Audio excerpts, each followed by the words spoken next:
How we doing? If there's anybody here, just say hello down below.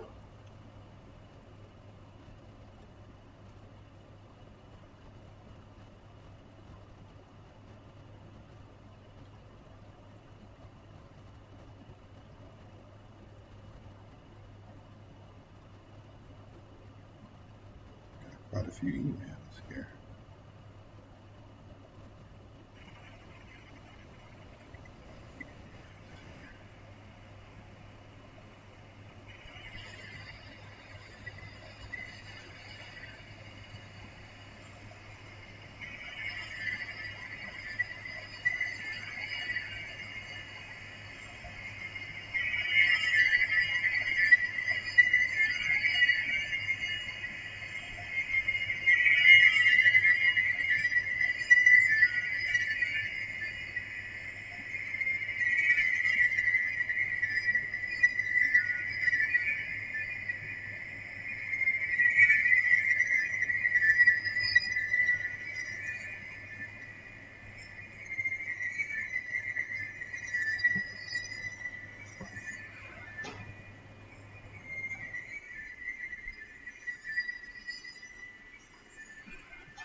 All right. Vivian.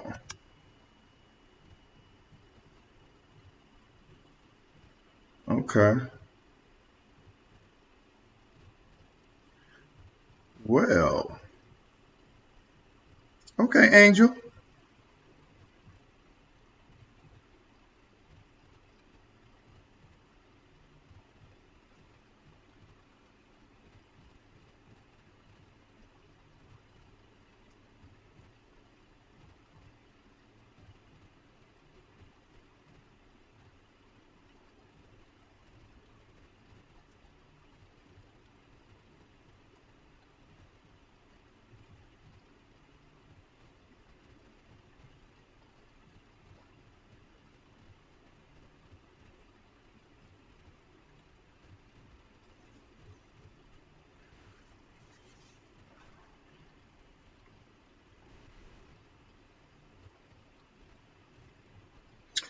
What I'm gonna do is I'm gonna wait a couple more minutes. I'm thinking we're gonna get a couple other people to to participate. Um,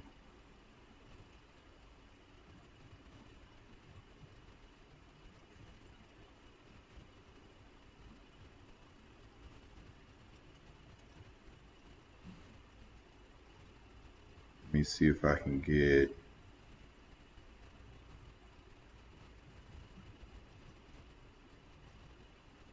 Oh, this is yesterday. I'll call.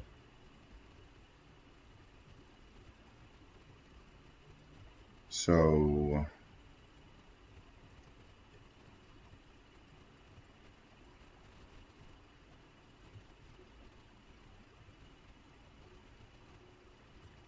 all right, here we go. Um,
all right. Here we go. See who's all in here now.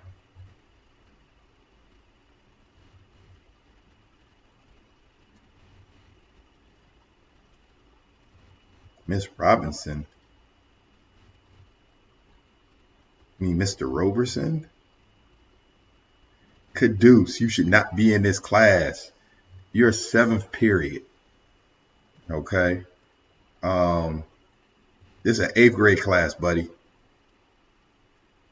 Who's five bros?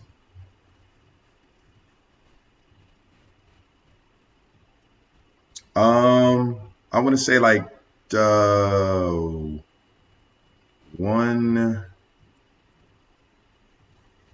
Let me get the schedule here. Give me 1 second. Give you the times. I actually got to put that on there.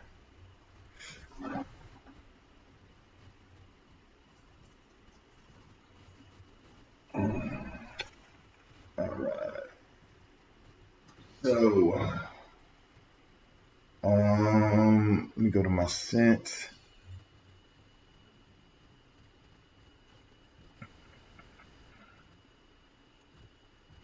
All right, Caduce.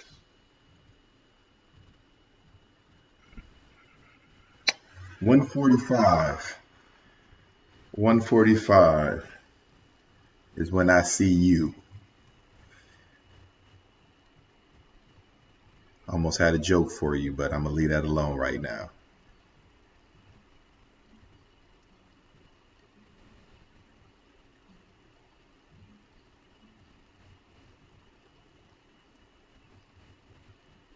All right, so are we good to go?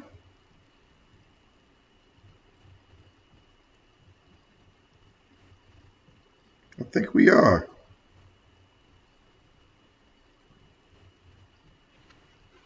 All right, so bear with me as we go through this stage of doing this online. Things will get better throughout this time that we are away from each other. So first things first, um, there's quite a bit of work that um, should have been done up to this point. So I know a number of you guys have not done. And keep in mind, I'm talking as far as the whole class, even though the whole class is not here. But looking at what we're getting into now, we're going to kind of jump straight into Unit 6. There is Unit 4, no, 5. I can't remember. We're going to go back on one of those units and talk about impeachment later. But what I wanted to do is during this time off, I wanted to really discuss the meaty parts of what I believe the test will make up. So because of that, I'm going to focus more so on things I think that will be on the test and what I feel like you really need to know, and then go back to the impeachment process, and then we can talk about that at another time. So right now we're in Unit 6. The question is, does progress help everyone? Okay, so as we're learning about, and write this down because we talked about this before, but as we're learning about westward expansion, manifest destiny, the question is, does progress help everyone? So for a second, think about who everyone is. We're talking about Mexicans. We're talking about Native Americans. We're talking about Asians. We're talking about African Americans. And we're also talking about Europeans. So when we look at that conversation, when we look at that question, right off the bat, do you see everyone progressing during this time right after, in between the Constitution being written and the Civil War? Okay. So looking at the questions here, what we're going to do is we're going to kind of scroll down a little bit. A couple, didn't mean to do that. Couple main ideas. So remember, main ideas are answers. Okay. So the United States expanded geographically, socially, politically, and economically through conflicts and compromise. Okay, so conflicts and compromise, think about that. That's a key point that you need to know. At some point, you probably need to highlight that. Conflicts and compromise. That is going to be about westward expansion. So note that, conflicts and compromise. Thousands of people follow trails through the western part of the country to gain land, new opportunity, and fortune. So here's another question for you. When we talk about progress, here are three points here that is discussing progress. So who was able to gain land, who was able to get new opportunity, and who was able to achieve fortune? Okay, so when we talk about who all progressed, look at these key points: gaining land, new opportunity, fortune. Okay. Next point: different groups of people, including the poor, African Americans, enslaved Africans, Native Americans, Mexicans, women, and land speculators benefited, and some did not. So these are the group of people we're talking about when we're talking about did everyone progress. So when we talk about that, we have to literally discuss these individuals here. Okay. Also, Obviously we did, there's some people in here or groups of people that we have that's not in here, like for example, the Europeans. But again, we have the poor, we don't have the rich in here. So again, are we going to discuss the rich as well? Yes, we are. All right. And then the last point, agricultural north, agricultural south supported by the cotton industry, and the industrial north supported by industrialization. Not sure why that word is missing here, but we're looking at industrialization, and I'll fix that up as soon as I can. All right, so what I really want to do is I really want to show you all quick ways of answering these three questions. Okay. What I want us to do is just be able to understand how we can find these answers and how we can do it very quick. I could put a video up here, uh, but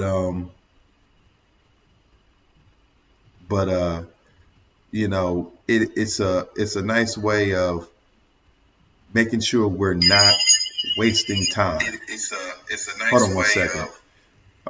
Making sure. I think that's what it was. All right.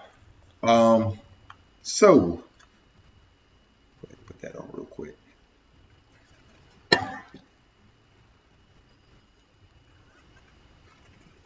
All right.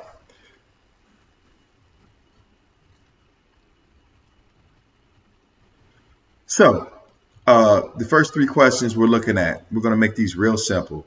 Politically, how did the U.S. expand politically? How did the U.S. expand geographically? What part did technology play in westward expansion? Okay, so the first thing we're going to do, all right, is we're going to go to Unit 6. Okay, more progress, more problems. Does progress affect help everyone? Okay, and what we're going to do is we're going to go down here and we're going to look at these reviews. So today I just kind of want to show you how to kind of like answer these questions really quick but efficiently. All right. So first thing we do is we can go to review of the age of Jefferson. Okay. All right. And our main question was, how did the U.S. expand politically? All right. So Thomas Jefferson is part of the government. So we're looking at politically. All right. So what we're doing here is if we look at this picture here, all right, this is the land that is being acquired as we move west. So if you remember what we said before about westward expansion, we talked about everything moving west. Okay, so we have territories. All right, we have these states right here, and then we have territories that aren't yet states. So the yellow are territories that aren't yet states, and this right here, we haven't even made it out here yet. Okay, but when we look at it politically, okay, Louisiana Purchase was more than twice the size of the United States. It only cost $15 million. Okay, and purchasing the Louisiana territory, President Jefferson used a power that the Constitution did not clearly confer on him. So, real quick, from our work from before, could you tell me, is this an example of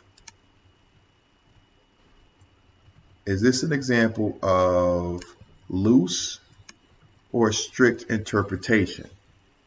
All right, go ahead and write that down in the comment section. Loose or strict interpretation of the Constitution.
All right.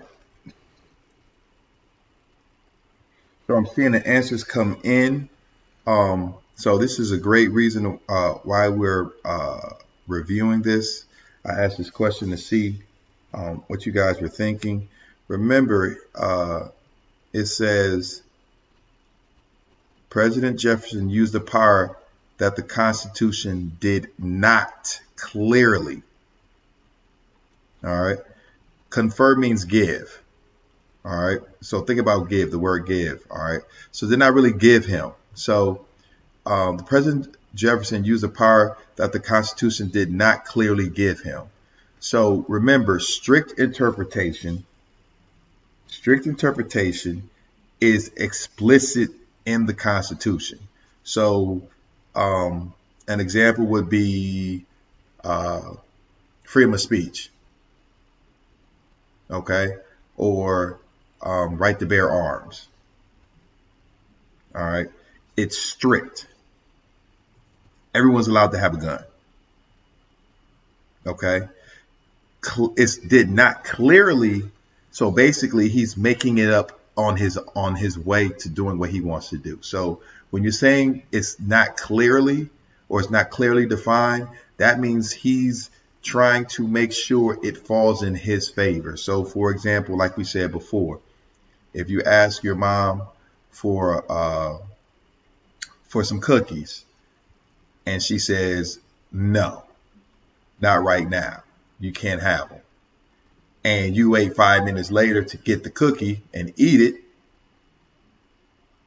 you loosely interpreted what the parent said, because you said when the parent asked, why did you eat the cookie? You said, not right now. So you waited 5 minutes and then you decided to eat the cookie. Okay. Obviously, your mom would probably be on the side of strict interpretation, meaning I said no, not until I say you have the cookie. Okay.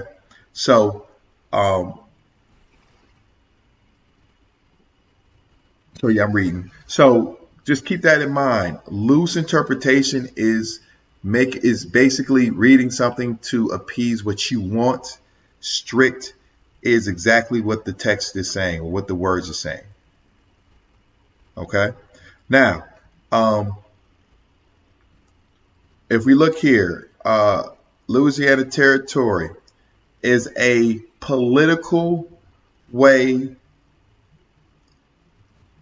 the government was able to purchase land. So if we go back to how did the U.S. expand politically? All right. President Jefferson used a power that the Constitution did not clearly confer to him, and he bought the Louisiana Purchase, or the Louisiana Purchase. All right. Does that make sense? Are we good? All right, so if we look down here, why it's important, Louisiana Purchase allowed the United States to grow west. He also eliminated the French from North America. So, did the French progress from leaving the United States? They gained 15 million, but they lost land in North America. All right, so think about that. Okay. Drawing a Louisiana nautical chart would benefit the United States. The United States was interested in finding a way to the Pacific Ocean. The expedition made peaceful contact with the Native Americans in the West. He also mapped the Louisiana and reached the Pacific Ocean. Okay, so uh,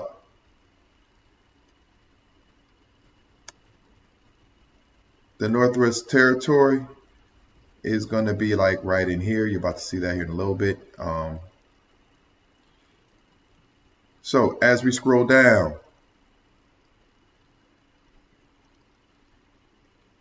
Jefferson's purchase of Louisiana solved the problem caused by French and Spanish control of the Mississippi River and the port of New Orleans. So the Louisiana Purchase got rid of the French and the Spanish. Okay. There will be another, well, not necessarily Spanish, because the Spanish are still going to be around for a little bit, but the French are gone. Uh, This was really interesting, but I can't go off into this right here. This right here is very interesting for later on. Unfortunately, I can't talk about that. But that's really interesting. All right, so when we say conflict, United States merchant ships faced problems at sea. When another war broke out between Britain and France, the situation eventually led to the War of 1812. All right, so that's a conflict, War of 1812. All right. Let me see.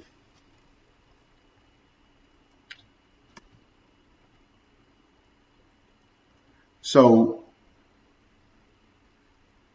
Louisiana Purchase actually discusses both politically and geographically.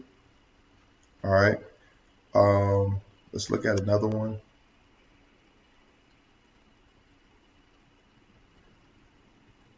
If we were to go to, let's just go straight down the line.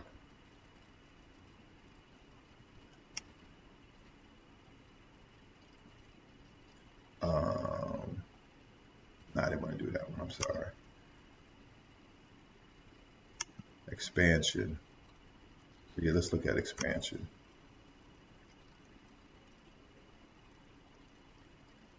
So when you look at the review here, America grows. We have the War of 1812, Americans were looking for new business and social opportunities. Americans expanded into regions to the south and the west of the first 13 states. The Northwest Ordinance. This is geographically. You want to throw that in here. We want to highlight that. All right. So when we talk about geographically, the Northwest Ordinance offered a system by which territories could become states. This is also politically as well. So to be honest with you, questions one and two are pretty much the same because the system deals with politics. It deals with the government. Okay. Geographically deals with the land. So they're synonymous in the question. All right. So we have Vermont, Kentucky, Tennessee, the great state of Ohio, Louisiana, Indiana, Mississippi, Illinois, Alabama. And in 1819, Spain agreed to sell Florida. So now we actually own all the land in America at this point, as far as like where you have your 13 colonies on the East Coast. All right.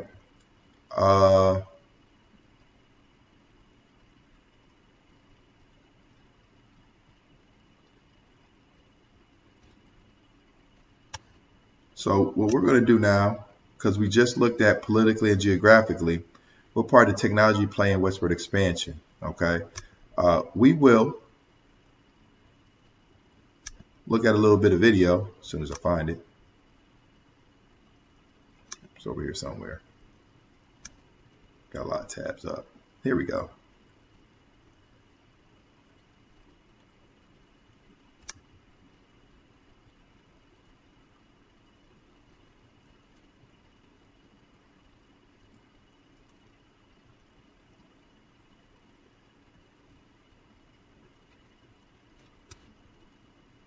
Oh, that's weird. Hold on, let's do it like this.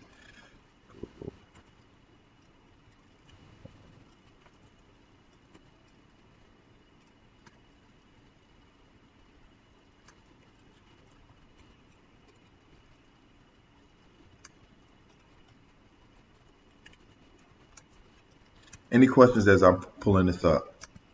Is it easy to follow along?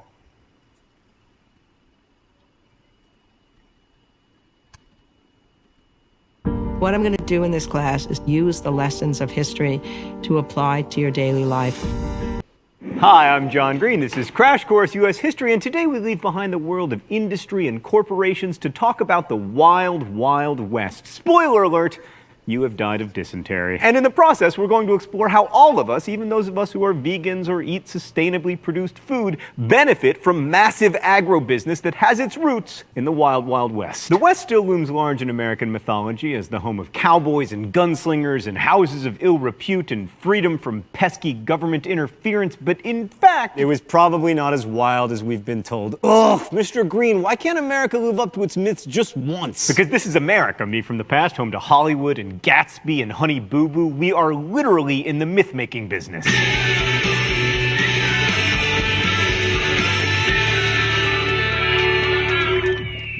So before we get started, there's one thing I do want you guys to look at. These videos go over pretty much just about every question. So if we were to kind of like look down here at these, because there's only 7 questions here. What were the causes of westward expansion? What conflicts arose from westward expansion? What were the costs of achieving westward expansion? And did the cost of westward expansion outweigh its benefits? So this whole video is going to answer pretty much every one of these questions. Okay, so I did want to just kind of throw that out there. Here we go. So before the Hollywood Western, the myth of the frontier probably found its best expression in Frederick Jackson Turner's 1893 lecture, The Significance of the Frontier in American History. Turner argued that the West was responsible for key characteristics of American culture, beliefs in individualism, political democracy, and economic mobility. Like, for 18th and 19th century Americans, the Western frontier represented the opportunity to start over and possibly to strike it rich by dint of one's own individual effort. Start over. And 19th century Americans, the Western frontier represented the opportunity to start over. So you catch that? The Western frontier represented the opportunity to start over. Okay. Again, I didn't say this before, but I will be posting these lessons so that you can go back through, pause it if you need to. So if I do kind of speed up a little bit, it's fine because I'll be reposting these videos. Western frontier represented the opportunity to start over. In fact, before we even do this, I was told to slow this down. So we're going to slow this down a little bit. Let's go to 0.75. Let's see if that works. And possibly to strike it rich by dint of one's own individual effort, Marco, even back when the West was like Ohio. In this mythology, the West was a magnet for restless young men who lit out for the uncorrupted, unoccupied, untamed territories to seek their fortune. But in reality, most Western settlers went not as individuals, but as members of a family or as part of an immigrant. So we have they're going as members of a family or an immigrant group. So you're not necessarily going to the West alone. You're going with family. So you can only start over so much because you're with the people who know you best. So think about that. And when you're talking about starting over, can you really start over if you're with a family who really knows what you're about? Okay. Group. And they weren't filling up unoccupied space either, because most of that territory was home to American Indians. Also, in addition to Easterners and migrants from Europe, the West was settled by Chinese people and by... So here are another group of people that we talked about. We have migrants from Europe. West was settled by Chinese people and Mexican migrant laborers and former slaves. Okay, so these are some of the people who could actually start off new. Think about former slaves. They could have been runaway slaves.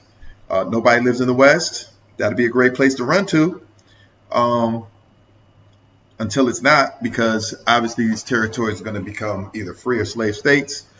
And then then they're in some trouble. So Mexican migrant laborers and former slaves. Plus, there were plenty of Mexicans living there already who became Americans with the Treaty of Guadalupe Hidalgo. And the whole West as a place of rugged individualism and independence turns out to be an oversimplification. I mean, the federal government, after all, had to pass the law that spurred homesteading, then had to clear out American Indians already living there, and had to sponsor the...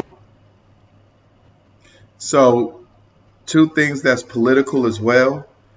The government gave away land for the Homestead Act. So they gave land away. And number two, they removed the Native Americans. So these are two actions that kind of discuss progress, right? You have Native Americans being removed. So is that progress? Who's progressing with Native Americans being removed? who's not progressing, and then the government's actually giving land to settlers from the United States. So who's benefiting from that?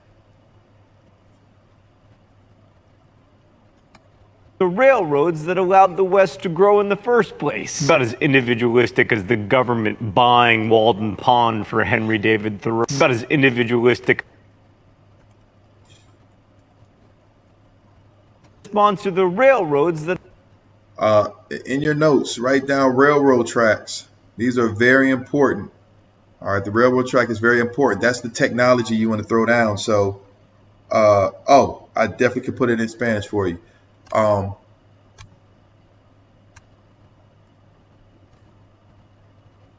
Oops.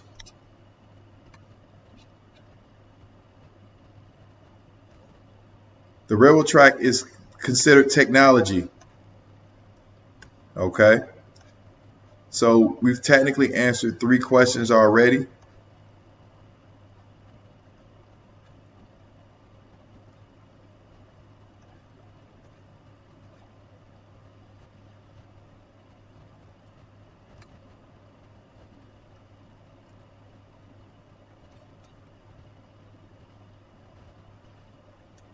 That allowed the West to grow in the first place. About as individualistic as the government buying Walden Pond for Henry David Thoreau. What's that? It's a state park now?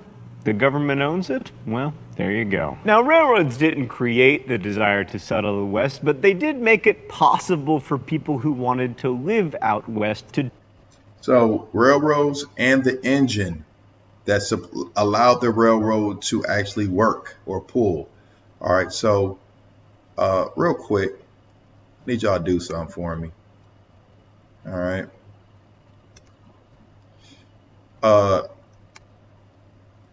Write 2 things for each. I don't want you to write the sentence. All right, what we've just discussed already. All right, how did the U.S., because you guys should be writing a little bit of this down, how did the U.S. expand politically? How did the U.S. expand geographically? Give me, and then what part did the technology play in westward expansion? So give me one example for each. So not 2 things each, give me 1 per. All right, go ahead.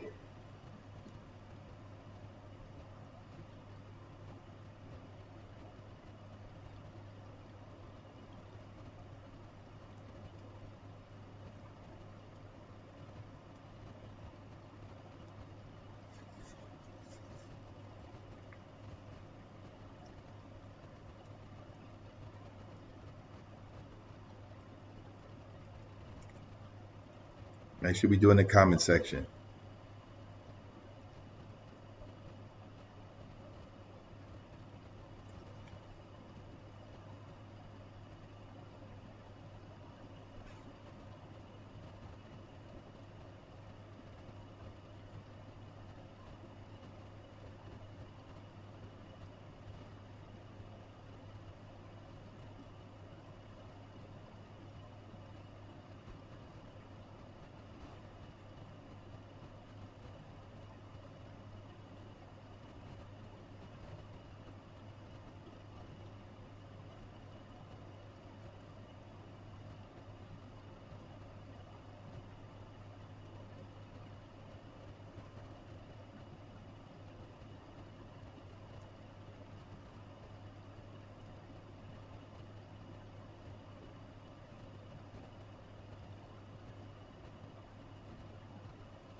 And Angel, Roberson is not spelled with a T.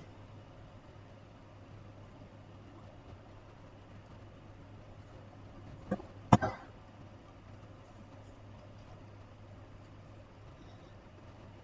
guys should be responding in the comment section.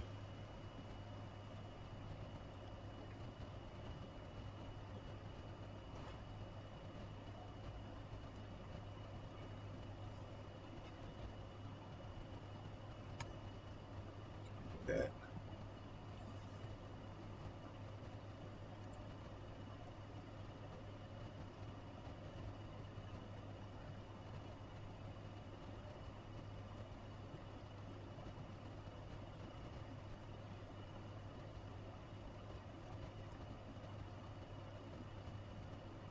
Do I need to go back to the book?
Are we going to answer that?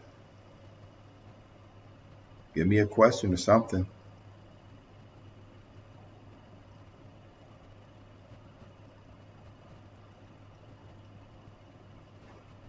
Do I need to go back through the notes?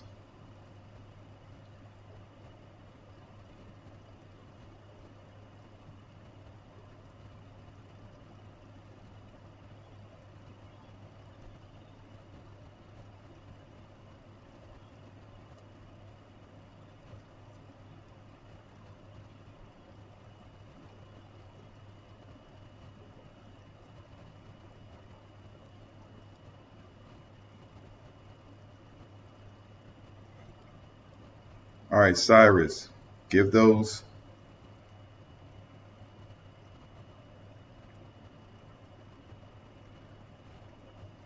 I need the example. So the Western frontier, what's an example of the Western frontier? So what did, for example, what did the president do politically to gain land? Um, what was the ordinance that allowed for these territories to come in to be created?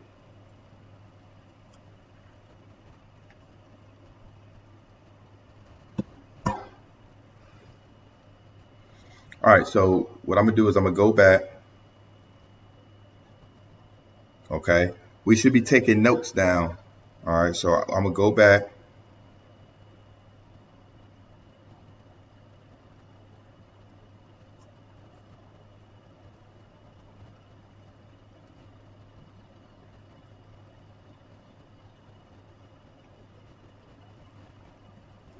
The railroad, yes, is a good answer.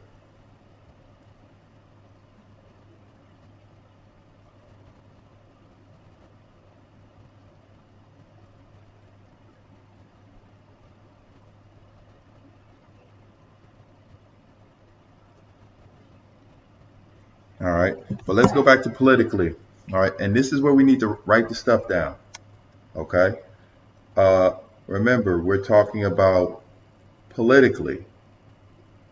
So Northwest Ordinance, okay, offered a system by which territories could become states. So this was a law that was created by the government that allowed states to become, I mean, territories to become states. So territories could become states by a system that was called the Northwest Ordinance. Okay. If we go to explore,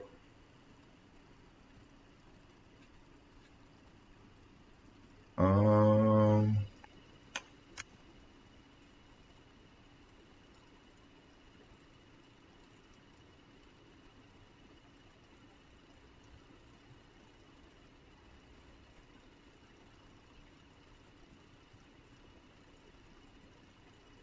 so here's a little note here. Many people moved from the original 13 states to locations in the South and the West. The settlers migrated in search of new social and economic opportunities. The land was fertile and inexpensive. Okay. Uh,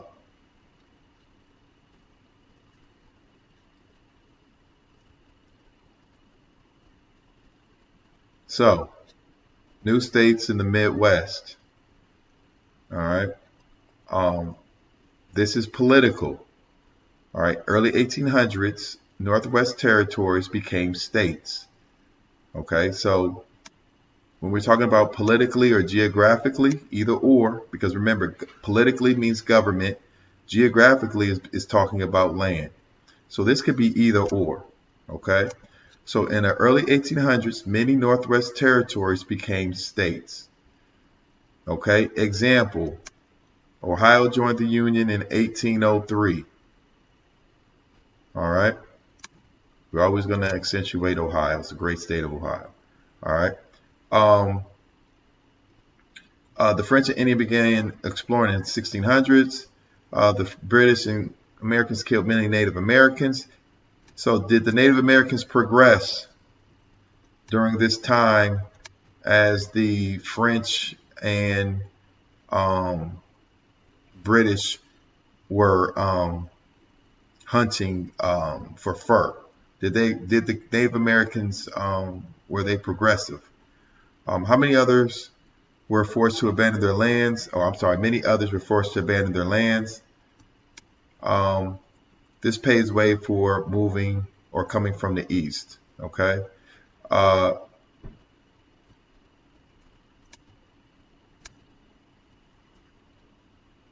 and here's a little key point here too that we can go into the point when we're talking about politically. Okay. We're going to make it why it's important though. Ohio's Constitution allowed for all free men, not just those with property to vote in elections. So not only are they creating free states, I'm sorry, states, but they're creating free states. Okay. Um, let me see if I can go up here real quick. We're going to do the. All right. So we talked about the Louisiana Purchase. Okay. What I want is a map.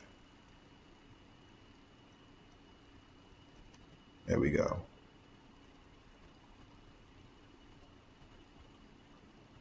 All right. So if we look here, we have Michigan Territory. Okay. We have Louisiana, Arkansas Territory, Missouri Territory. Okay. Everything here is going to become states, but before they are states, they have to become. Before they are states, they are territories. So our political is turning territories into states. All right.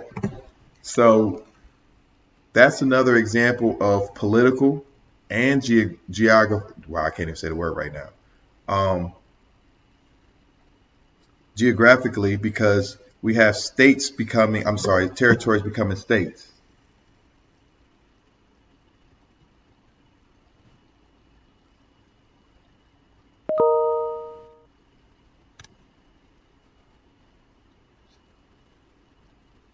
All right.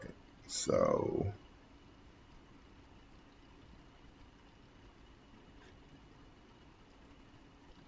I don't want this in Spanish yet.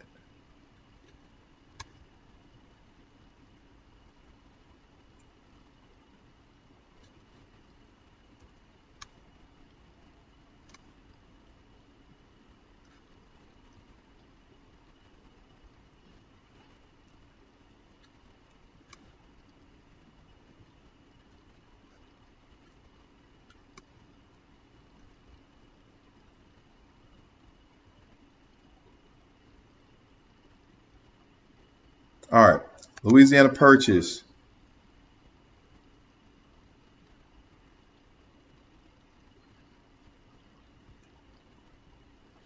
It doubled the size of the United States of America. Okay. So that map that we looked at before, right? This was all of the Louisiana purchase. Spain is here. New Spain is here.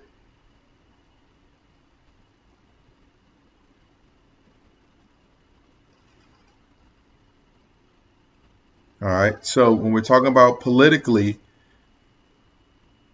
Jefferson bought the Louisiana Purchase. Okay.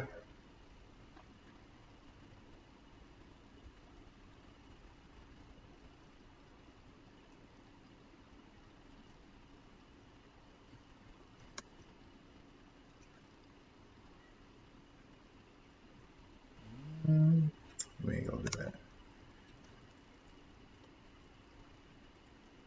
Actually, let's do this.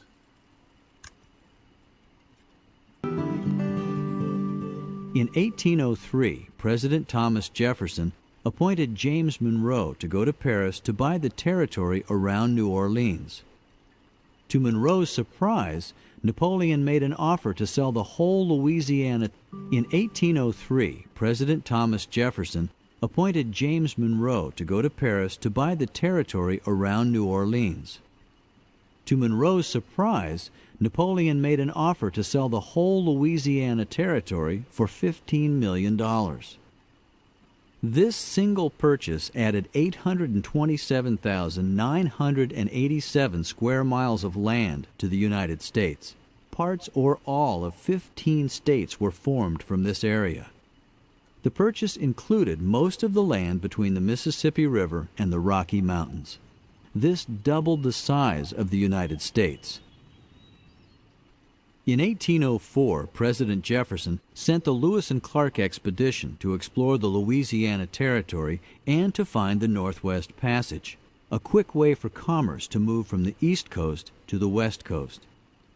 President Jefferson also wanted to claim the land beyond the Rocky Mountains before any other country did. The Lewis and Clark expedition was a success and led to the further expansion of the United States.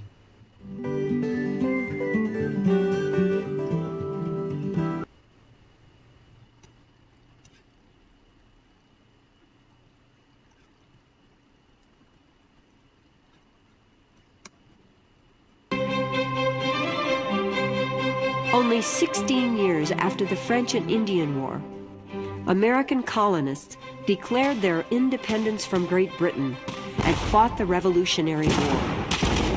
And after receiving a good deal of military help from France, the Americans defeated the British.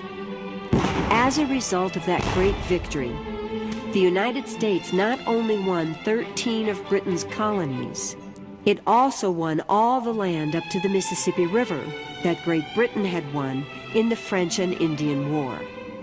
In the year 1800, when the United States was still a very young country, Napoleon I, the Emperor of France, was able to recover the western part of the old colony of Louisiana from Spain. But quite soon, Napoleon found himself in desperate need of money to pay for the enormous wars he was waging in Europe. And that was why, in 1803, the United States of America was able to buy Louisiana from France for a mere $15 million. And thanks to what is called the Louisiana Purchase, America doubled its size and became one of the largest nations in the world. All right. So, we've looked at a couple things about the the Louisiana Purchase, right?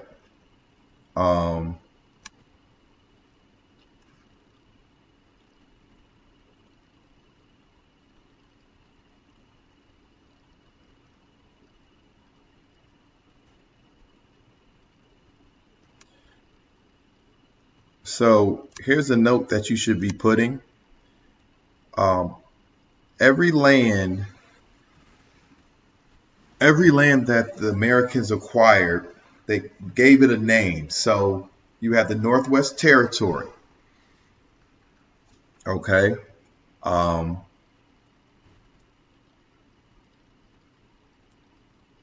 then you had the Louisiana Purchase.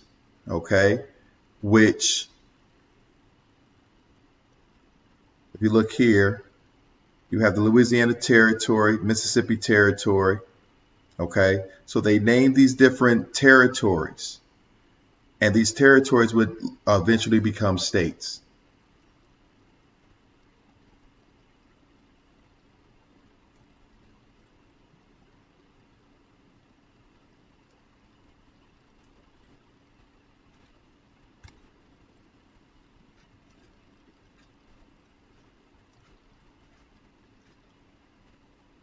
So back to the picture we looked at before, you see Arkansas Territory, Missouri Territory. So the the Louisiana Purchase, that was the purchase, but the territory would be called Missouri, Arkansas, Louisiana. Okay. So again, whenever land was acquired, they created territories. Those territories would eventually become states. All right. So when we come back here, because it's actually about time to go. Okay. Uh, politically, geographically, all right. How did the U.S. expand politically? So you could talk about, the money aspect about buying. How did the U.S. expand geographically? You could talk about creating states and how that happened. Okay.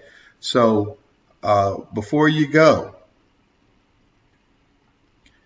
I need you all to tell me, because we already pretty much have what the technology is. We said we said the technology for the most part. So we're going to do this question one more time. All right. And instead of naming the train tracks, I want you to name another. I want you to name another technology that was important. So look at this picture here and name something else that was technology that actually allowed for the U.S. to expand. All right, so we're going to do the same question.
Oh, man.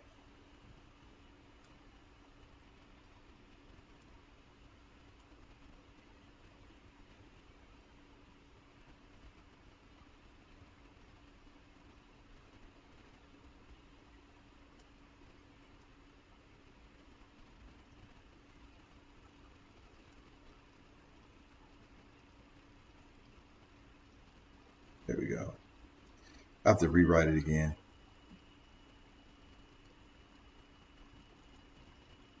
Good answer, Rocio.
All right, do that for me.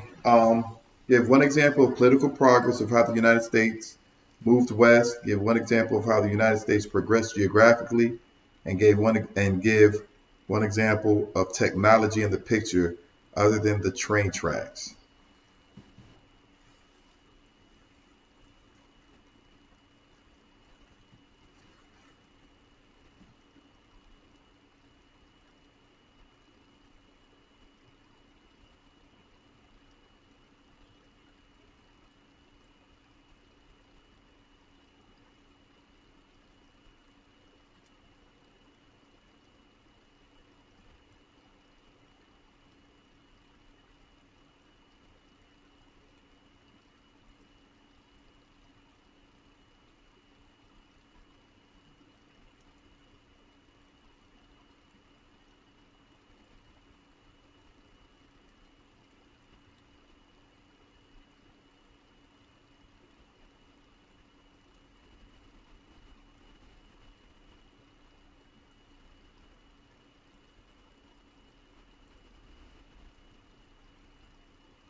All right, I'm about to get off here, but I'm waiting to see some answers.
right, well, I haven't got anything. I haven't heard anything from anybody, so I'm gonna let a minute go down and then I'm gonna have to log off here.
All right, well, that's time. I have to get off here. Prepare for the next class. If you have any questions, email me or get back in contact with me when you get a chance. Oh, we have one.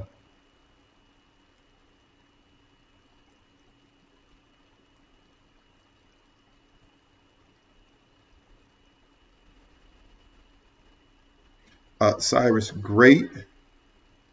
Um, but for this one, don't talk about the 13 colonies. Talk about the Northwest Passage. Okay. Um, I'm sorry, not the Northwest Passage. Talk about the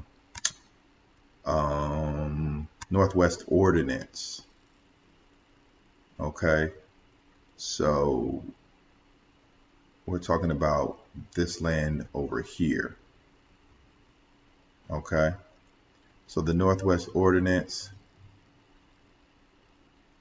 So I find it interesting that they didn't really elaborate on, but look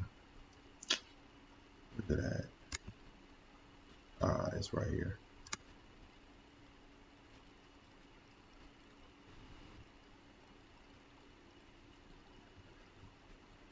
So for you, great answer. Instead of talking about the 13 colonies, because that's, that's like unit 2. Let's talk about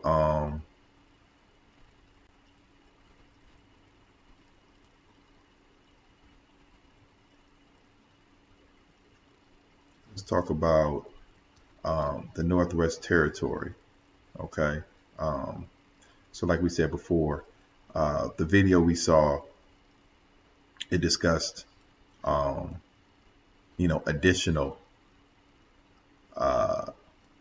states that would be located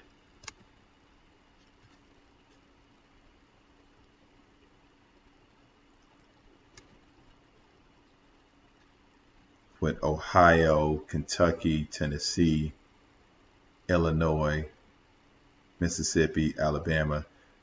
Talk about how they, oh, I'm sorry. Talk about how, they acquired this land here. Okay, so that video discussed, if I can find it, I know exactly where it's at. Give me a second.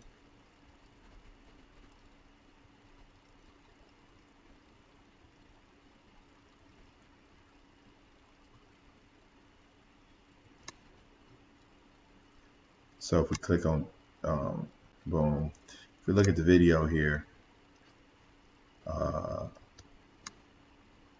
you had a great point.